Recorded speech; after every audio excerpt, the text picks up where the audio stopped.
Good evening. In today's session, we are going to discuss a controversy. And that controversy was basically a linguistic debate that started in the 16th century. And it is called INKHORN controversy. It is one of the most important and one of the first linguistic debates that we are going to discuss today. It is called INKHORN controversy. Controversy, you understand the meaning? What is INKHORN? Ink means the thing that we use while writing, and horn is an animalistic equipment, right? INKHORN terms were the newly coined terms, coined by a few writers of the Renaissance. Renaissance was the age of writing. Renaissance was the age of reawakening. Renaissance was the age of linguistic advancement. Renaissance was the age of various types of literary forms like drama, sonnets, poetry, alright, various types of genre developed during Renaissance, and writers of different mindsets had different opinion. In common terms, there was a group of writers who preferred foreign words and their uses in English, right? They were neologizers. INKHORN terms were the newly coined English words, often borrowed from Latin or Greek. Latin literature and Greek literature are called classical literature, and Renaissance was the revival of the classical learnings. So there were writers who preferred classical borrowings, borrowings from Latin literature, borrowing from Greek literature, and used Latinite words, used Greek words in English, and this is called INKHORN, right? They were neologizers. They were basically creators of new words. They were INKHORN terms, newly coined English words, often borrowed from Latin or Greek. If you talk about the origin of the term INKHORN, INKHORN was basically a container. The term derives from the early ink containers made of animal horn. Horn means that sing, you say in Hindi, and the notion that these lengthy words used up more ink than their shorter Saxon-rooted English counterparts. There were two groups. One were purists. Purists were those who preferred Anglo-Saxon borrowings because they said Anglo-Saxon English is the old English and we should borrow words from Anglo-Saxon language. And there were neologizers who preferred Latin or Greek words. So those who preferred Latin or Greek words were called inkhorns, and those who preferred Anglo-Saxon words, they were called purists. So this was a debate between the inkhorn, between the writers, between the advocates of Latin and Greek words, and between the writers of Anglo-Saxon preferred writers. Hence, inkhorn. These words were directly borrowed from foreign languages. Foreign languages means Latin languages and Greek language. Technical and medical terms were newly coined, invented by writers. Long Latinite words or words used or coined by scholarly writers soon became known as inkhorn terms or inkhornism. Right? Inkhorn terms or inkhornism means Latin words, Greek words used for complicated ideas, used to convey the complex ideas, and such words are called inkhorn terms or inkhornism. Is it okay? Inkhornism or inkhorn terms, right? It was the use of foreign words, Latin words and Greek words in English language, right? The advocates of inkhorn terms thought that these foreign words will definitely enrich English language. That's why they used these foreign words, and even Shakespeare in one of his plays caricature this controversy, talks about this controversy. And what was the name of the play in which Shakespeare talks about this controversy? I'll let you know very soon. Keep on watching. Inkhorn is okay. Inkhorn controversy was the 16th and 17th century debate in England. The introduction of new learned words largely borrowed from Latin and Greek, right? Largely borrowed from Latin and Greek. Critics derided these words as inkhorn terms, suggesting they were created by pedantic writers simply to appear more scholarly, right? Means the critics of these neologizers said that these writers are using Latinite or Greek words to show their scholarship, to show their knowledge. This was one of the ways to attack inkhornism. This was one of the ways to attack the people who advocated inkhornism. The controversy pitted neologizers who believed these words enriched the English language against purists who favored a purer English based on Anglo-Saxon roots. So this was a debate between the neologizers versus purists. Alright, neologizers versus purists. This was basically a debate. Neologizers, those who coined new words based on Latin and Greek, and the purists were those English people who preferred English words for the sake of English. Alright, these writers believed, they argued that borrowing from Latin and Greek would enrich the English language and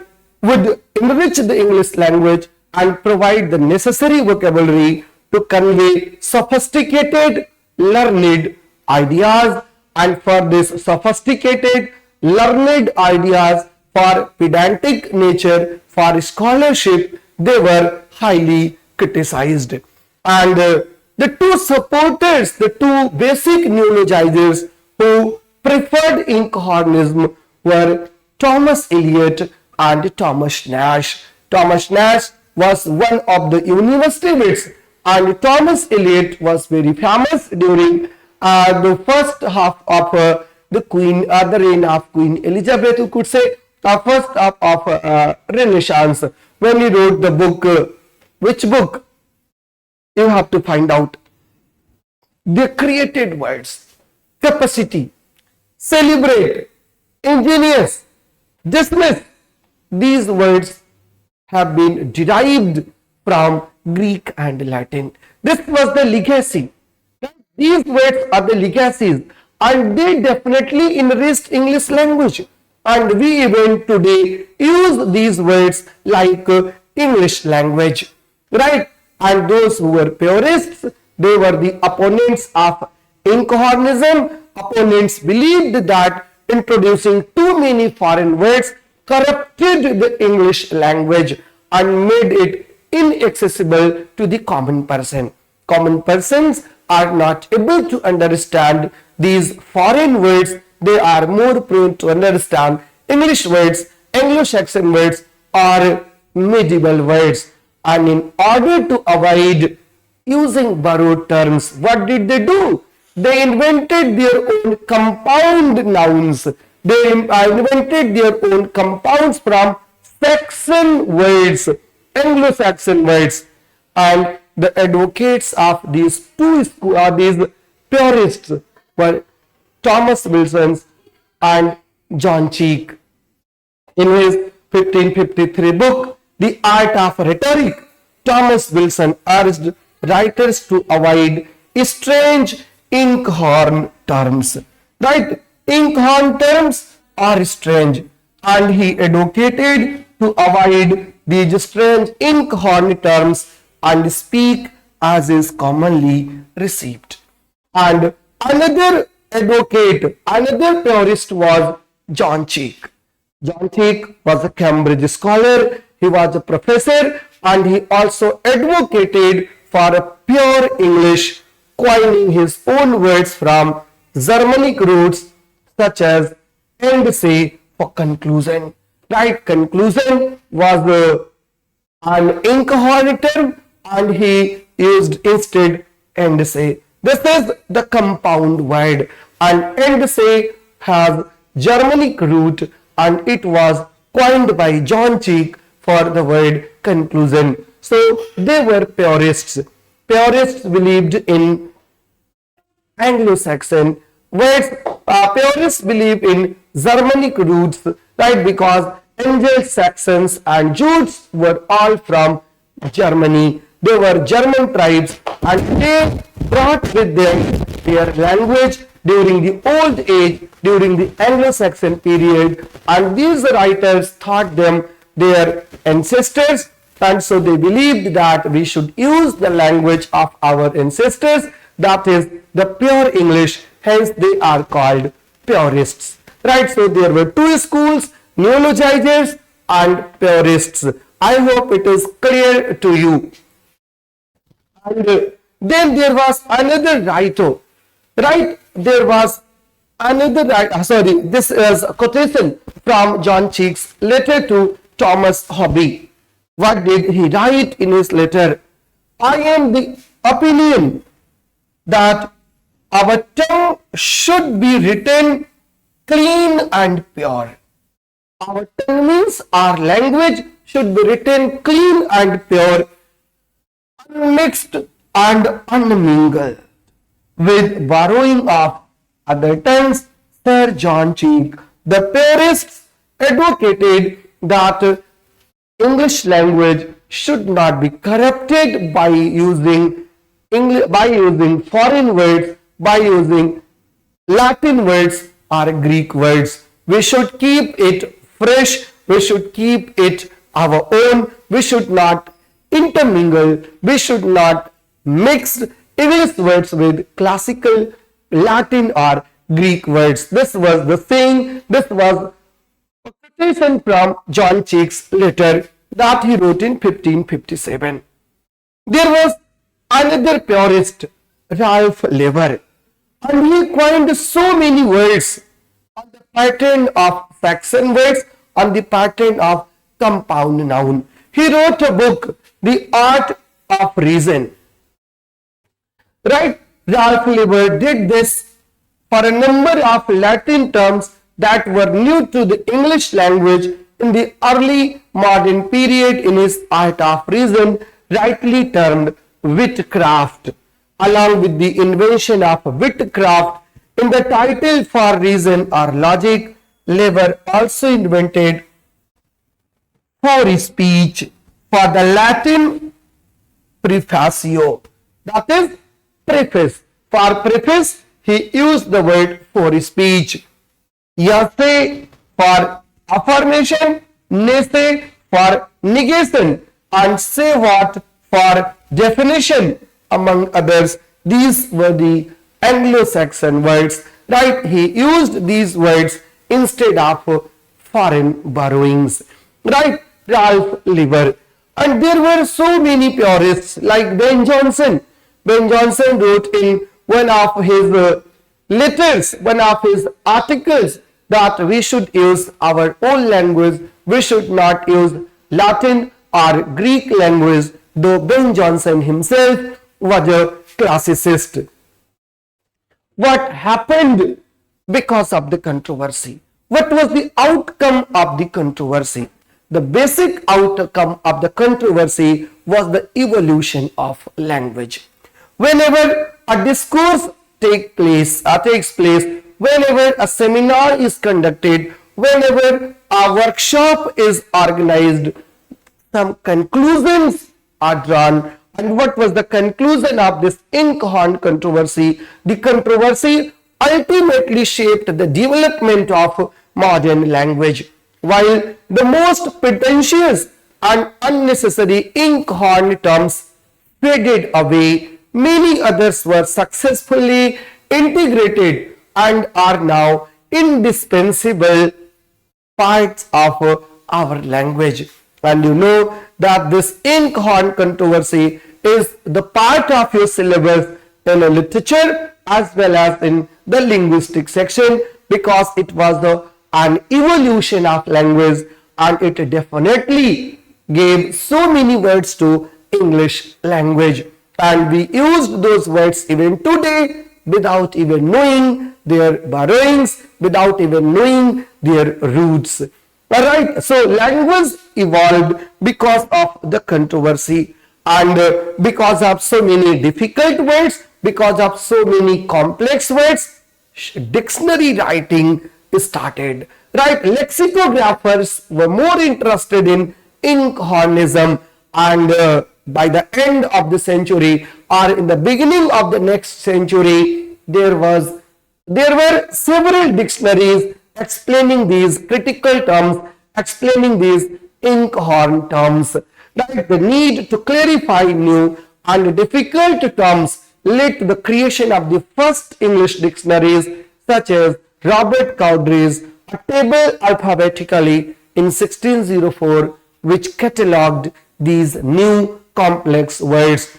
So this was another development of Inkhorn controversy, right? And it started debate, and it was, as I told you, the first linguistic debate ever occurred in literary history, in linguistic history. First major public debate about the direction of English language, setting the stage for later linguistic arguments.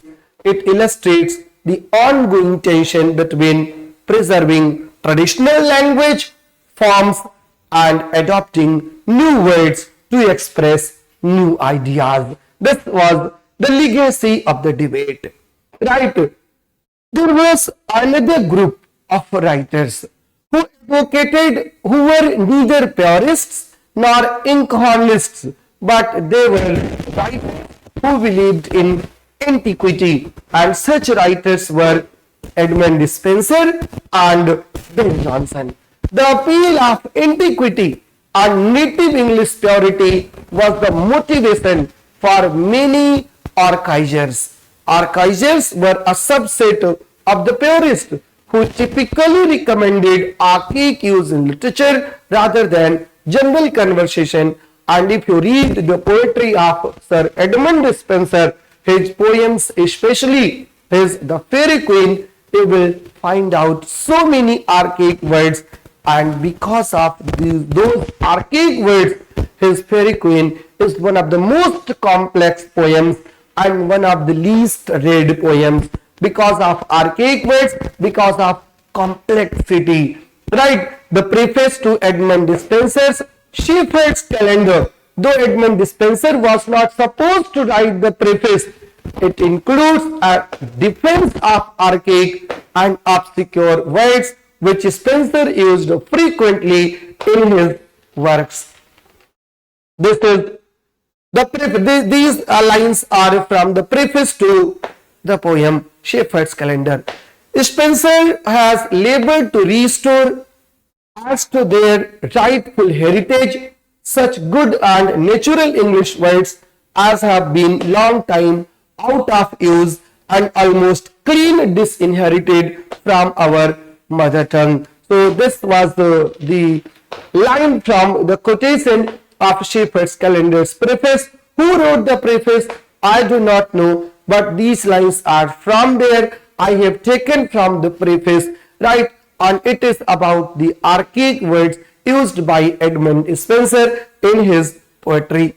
Alright, then we have Ben Jonson. Ben Jonson, in his posthumously published work, Timber, are discoveries made upon men and matter as they have flowed out of his daily readings or had their reflex to his peculiar notion of the times. This was the name of the book. What did Ben Jonson write? A man coins not a new word without some peril and less fruit, for it happened to be received. The praise is but moderate. If refused, the scorn is assured. Yet we must adventure, for things at first hard and rough are by use made tender and gentler. This was the statement from the Timber written by Ben Jonson. Now I come to a few MCQs based on INKHORN controversy. MCQs are very important because in your examination only MCQs are asked. Question number 1. The INKHORN controversy primarily revolved around the excessive borrowings of words from which two classical languages. Now you know the answer, right? French and Spanish, Latin and German, Latin and Greek, Italian and French. What will be the correct answer? I am not going to tell you the answer. Answer is much obvious. INKHORN controversy. If you have watched the video so far very properly and attentively, then you will be clicking the correct answer. The next question. What was the meaning of the term INKHORN from which the controversy gets its name? An overstuffed library, a pretentious academic, a small inkwell made of horn, or a specific type of writing style. What is the literal meaning of the term INKHORN? This is the correct option, a small inkwell made of horn. Clear? Next question. Which of the following best describes the position of the purists during the INKHORN controversy? What is the purists' stand? A question. They believe that new words were essential for the development of the English language. They argued for the exclusive use of words from classical sources. They opposed foreign borrowings, arguing for a pure and unmixed language. This one is the correct answer. Correct answer is C.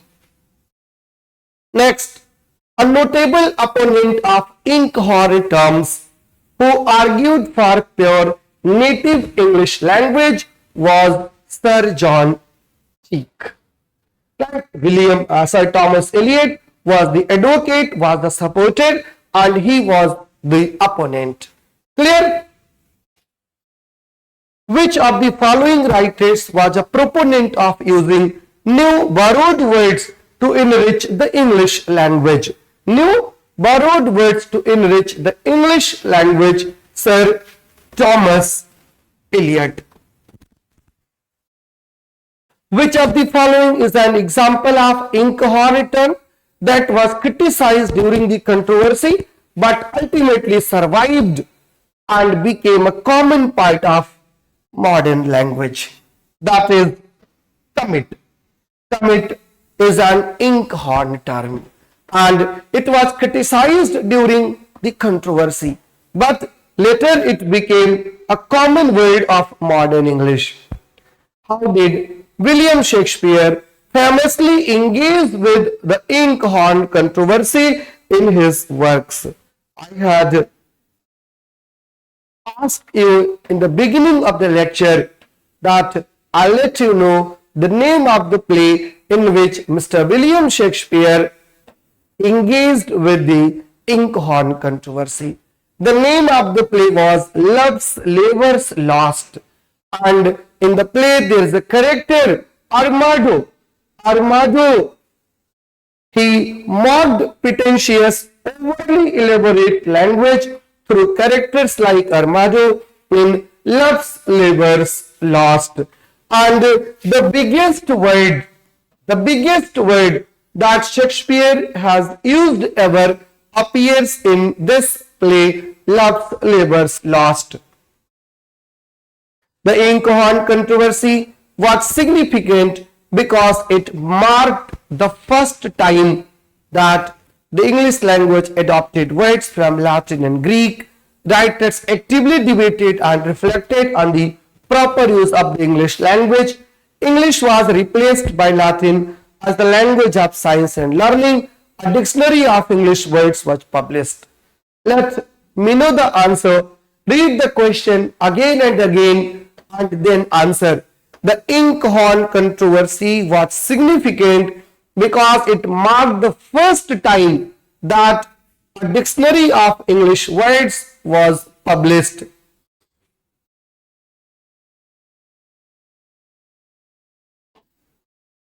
Alright, the controversy was spurred by the Renaissance and the printing press, which led to a massive influx of neologism, newly coined words and foreign borrowings. And then, which famous modern writer criticized the use of overly complex Latinate words in his essay Politics and English Language? Here the answer is itself given. Who wrote the essay Politics and the English Language? And you will know the answer. So this was the last question of today's session, and the correct answer is George Orwell. I hope this session will definitely help you clear your UGC NET examination. So be happy, keep on joining us, keep on watching our videos.